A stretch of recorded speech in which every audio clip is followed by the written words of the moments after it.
Leonardo da Vinci. Interesting historical and contemporary figures. Please subscribe on the channel and like the videos. Comment below what you would like to see next. Leonardo di Ser Piero da Vinci, the Renaissance man.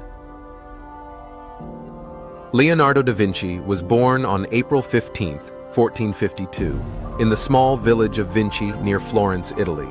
His birth was illegitimate, as his father, Ser Piero, was a wealthy notary, and his mother, Caterina, was a peasant woman.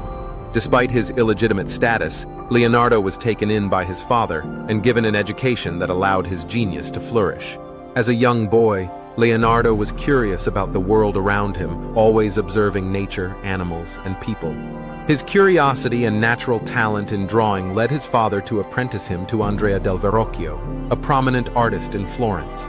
At Verrocchio's workshop, Leonardo learned painting, sculpting, and mechanical arts. It was during this period that he began developing his skills in observation, which would become the hallmark of his future work. One of his earliest major paintings was the Baptism of Christ, in which he collaborated with Verrocchio. Legend has it that Leonardo painted an angel in the painting with such skill that Verrocchio vowed never to paint again. Whether true or not, this story illustrates the level of talent Leonardo had even at a young age. Leonardo's skills extended far beyond painting. He was fascinated by engineering, anatomy, mathematics, and mechanics. He kept numerous notebooks filled with sketches and writings on a wide range of subjects.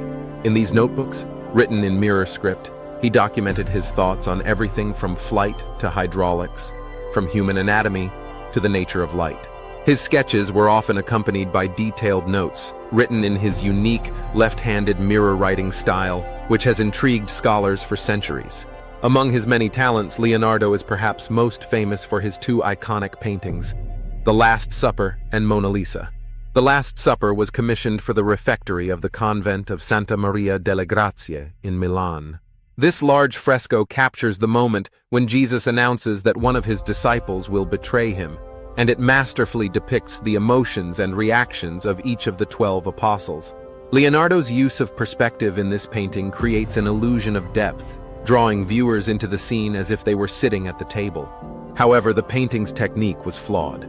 Instead of using traditional fresco methods, Leonardo experimented with a combination of oil and tempera on dry plaster. This decision led to the painting's rapid deterioration, and it has required extensive restoration over the centuries. The Mona Lisa, arguably the most famous painting in the world, is a small portrait that captures the mystery and beauty of its subject, believed to be Lisa Gherardini, a merchant's wife. The painting's enigmatic smile has intrigued art lovers and historians for centuries. What makes the Mona Lisa so captivating is not just her expression, but Leonardo's skillful use of sfumato, a technique that allows tones and colors to blend seamlessly, creating a soft, almost dreamlike effect. Leonardo's fascination with the human body was not limited to artistic pursuits. He performed dissections on cadavers in secret, driven by a desire to understand the mechanics of the human form. His anatomical drawings are considered some of the most detailed and accurate of the time, far surpassing any previous attempts to document the internal workings of the body. His studies on muscles, bones, and organs were revolutionary, and his sketches of human embryos, the heart, and the vascular system remain some of the most scientifically significant and artistically beautiful works ever produced. Despite his brilliance, Leonardo was often known to leave projects unfinished. Many of his commissions were either abandoned or left incomplete. This may be attributed to his constant search for perfection and his insatiable curiosity, which often led him to move from one project to another without completing the first. His mind was always filled with new ideas, and this restless intellect made it difficult for him to focus on a single task for long periods. Leonardo was also a visionary inventor. His notebooks contain designs for numerous machines, many of which were centuries ahead of their time. He conceptualized flying machines, armored vehicles, similar to modern tanks, and even early versions of scuba gear and parachutes. Although most of these inventions were never built during his lifetime, many were later constructed based on his detailed drawings, proving that his ideas were not only imaginative, but also feasible.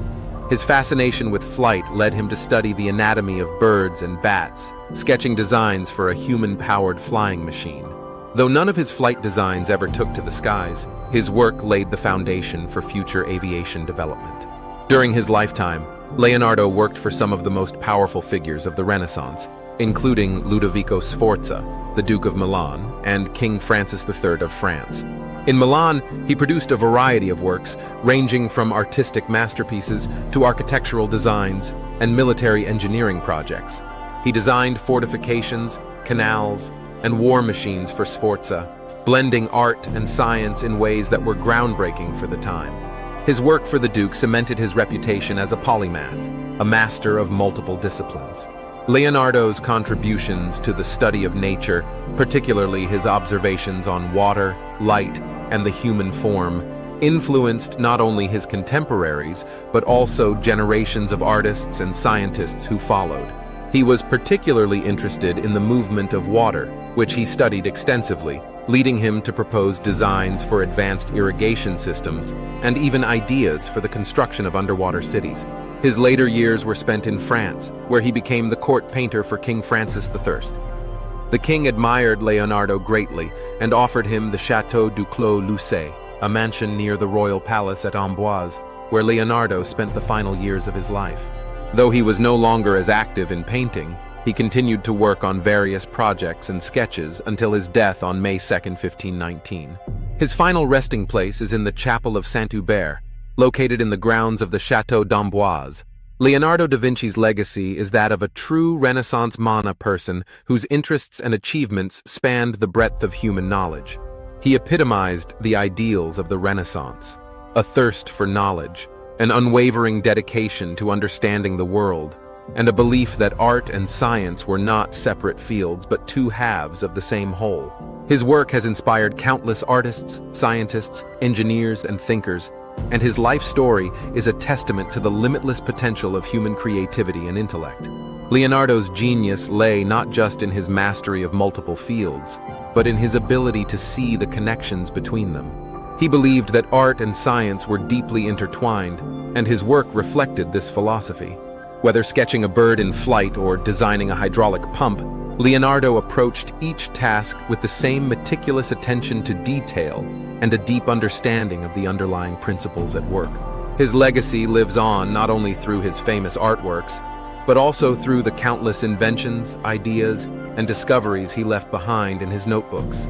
Today, Leonardo da Vinci is remembered as one of the greatest minds in history, a man whose insatiable curiosity led him to explore the mysteries of the natural world and push the boundaries of what was thought possible.